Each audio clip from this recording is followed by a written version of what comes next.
Egaan kabajamtoota dhaggeeffattoota keenyaa hordoftoota keenyaa akkuma jalqaba irratti kaasuuf laalletti yeroo ammaan tana godina Harargee lixaa aanaa Xulloo Araddaa Raggaasis waldaan albuudam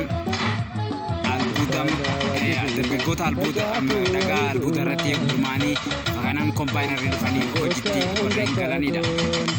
Iddoon kun magaalaa guddittii godina Harargee lixaa jiru irraa gara kiiloomeetira 45tti kan dhiyaattuu fi yeroo ammaan tana gara magaalaa irraa kiiloomeetira 10 irratti fagaattee kan argamtudha. Iddoon kun gafuulleen gama aanaa shanan dhuggoo yoo ta'u, iddoon gama immoo aanaa Xulloo Araddaa lubbuudhaatti Araddaa gammachiis jechaadha.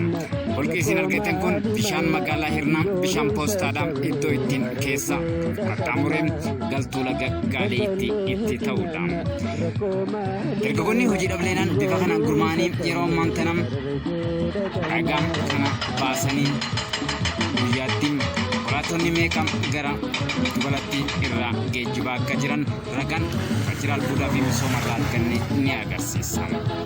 Sanallettuun qabeenya qabnu yoomitti fayyadamne qabeenya qabnutti seeraan fayyadamne qabeenya keenya immoo gabaadhaaf dhiyeessine qonnaan bultoota keenya fayyadamaa godhuun gahee keenya. Nutis akka advertaayizeriitti ta'uu akka hojjetaa kominikeeshiniitti hojii nurraa eegamu hunda baanee advertaayiz yookiin beeksisa keenya beeksifnee hawaasa keenya fayyadamaa godhuudhaaf gahee keenya ni baana. Akka miidiyaatti maal gochuu qabna kan jiruudhaaf ammoo iddoolee inni isaan itti hojjetan hojiilee hojjettoota asitti hojjetan akkasumatti qaama dhimmi ilaaluu dubbisnee gabaadhaaf akka inni dhiyaatu karaa kamiin ammoo warri gabaadhaa yookiin ammoo warri gabaan akkamii akka uumamee fi hawaasni keenya daran fayyadamaa akka ta'u kan irratti hojjennudha. Sanallettuu qa'a imala keenya yeroo ammaan tana Araddaa Raggaasis irraa kaaneen holqa Gaaleettiidhaan akkuma daawwataa jirtan kana keessa gadi buunee ilaalaa jabaadhaa jechaan namoonni gamaa gamana yeroo daandiin kunis dibee akkasumatti qabeenyi mul'atu kunneen kan jalqabame kana yoo ta'u kan hin jalqabame immoo isa gamaa kana uumaa hundi albuuda uumaati. Warra irraa fayyadamee biyya tana jijjiiruu gamaa dhaamsa keenya warra bulaa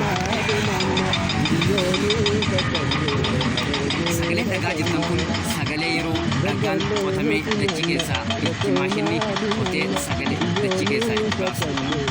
Dhagaan isin mul'atu kun ammoo dhagaalee ibsamii akkasumatti wantoota garaagaraatti tajaajilanidha. Kunneen hundinuu bu'aa qabeenya Oromiyaan qabdudha. Oromiyaa jiitu dagaagi biyya koo bakuma koo taate horaa bulaa deebana qopheessaan qophichaa tajaajila torban sagantaa biraatiin amma walitti deebinutti nagaatti isin jedhu.